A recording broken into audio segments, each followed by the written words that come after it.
السلام عليكم ورحمة الله وبركاته. كيف الحال يا شباب؟ إن شاء الله طيبين. معكم عبد الرحمن، جيت لكم في مقطع جديد وشرح جديد. مقطعنا اليوم عن تحميل السناب بلس الإصدار القديم، نسخة جدا جميلة وأنصحكم فيها. وأنا الحين تقريبا صار لي أسبوع أو أسبوع ونص وأنا أستخدم النسخة هذه. فكثير جتني في الكومنتات المقاطع اللي راحت: يا عبد الرحمن هل هو ضد الحظر أو لا؟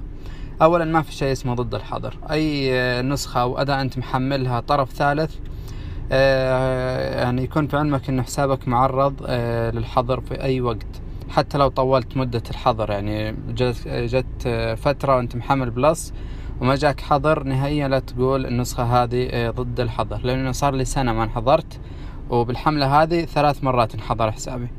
تمام؟ فلا حد يلعب عليكم اصحاب المتاجر والاشياء هذه يقول لك ضد الحظر، نهائيا لا تصدقوا، ما في اي شيء من هذا الكلام. تمام؟ فبسم الله نبدأ شرح. أول شيء تروح الرابط الموجود عندك في الوصف، ضروري تفتح الرابط بسفاري.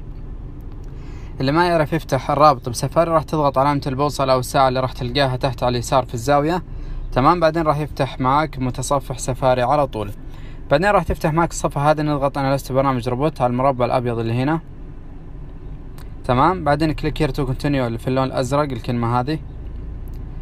بعدين راح يحولك على صفحة ثانية، راح تنتظر لين ما يخلص لين ما تخلص الثواني اللي قاعدة تعد هنا. بعد ما تخلص الثواني راح تنزل تحت تضغط جيت لينك اللي في اللون الأخضر هذه، نضغط عليها وراح يفتح معانا راح تفتح معانا صفحة المتجر. تمام؟ إذا ما فتحت لك الصفحة هذه راح يكون موديك على صفحة إعلان، قفلها وارجع على نفس الصفحة هذه. تمام؟ واضغط على داونلود اللي في اللون الأسود هذه، نضغط عليها مع بعض وتنتظر لين ما تجيك الرسالة هذه. اضغط على سماح، بعدين راح يوديك على الإعدادات، سوي تثبيت فوق على اليسار وثبت المتجر، راح ينزل معك بدون أي مشاكل. هذا هو المتجر. فندخل التطبيق مع بعض. طيب هذه واجهة المتجر. أول ما يفتح معك انتظر شوي لين ما تطلع لك الإعلانات هذه، واضغط على الإكس اللي فوق على اليسار، بعدين على كلمة أبس اللي بالوسط، بعدين تنزل تحت على تويك أبس اللي هي البرامج البلس اللي عند سناب بلس هذه. تمام؟ راح تفتح معاك جميع برامج البلس، راح تنزل تحت وتلقى النسخة النسخة الخامسة اللي فوق النسخة الوردية.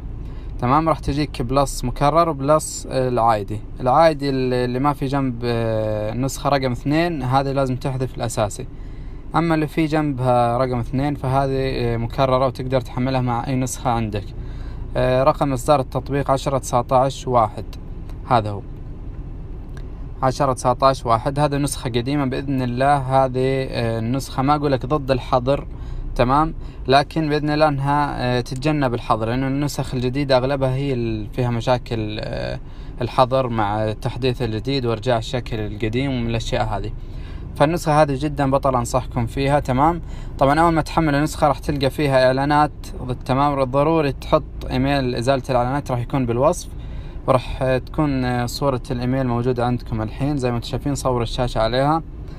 طيب كيف تستخدم الإيميل؟ تروح على الإعدادات. تمام؟ بعدين إعدادات البلس، بعدين تنزل تحت آخر شيء عند إعدادات إزالة الإعلانات.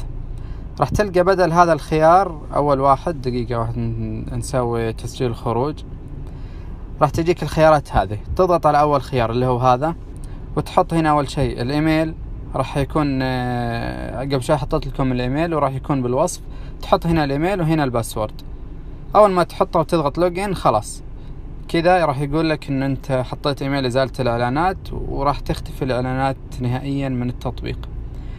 فجربوا اعطونا رأيكم. نسخة جدا جميلة زي ما قلت لكم. إلى الآن الحمد لله ما جاني حظر النسخة، لأنه إصدارها قديم. ما أقول إنها ضد الحظر، ولكن ممكن تتجنب الحظر. تمام؟ فحطوا الإيميل الموجود عندكم. أتمنى ما حد يغير الباسورد. فبس هذا اللي كان عندي اليوم. أتمنى أكون أفدتكم. لا تنسونا من اللايك والاشتراك والكومنت، ولا تنسوا تشيكوا المقاطع اللي راحت. كان معكم عبد الرحمن، في أمان الله.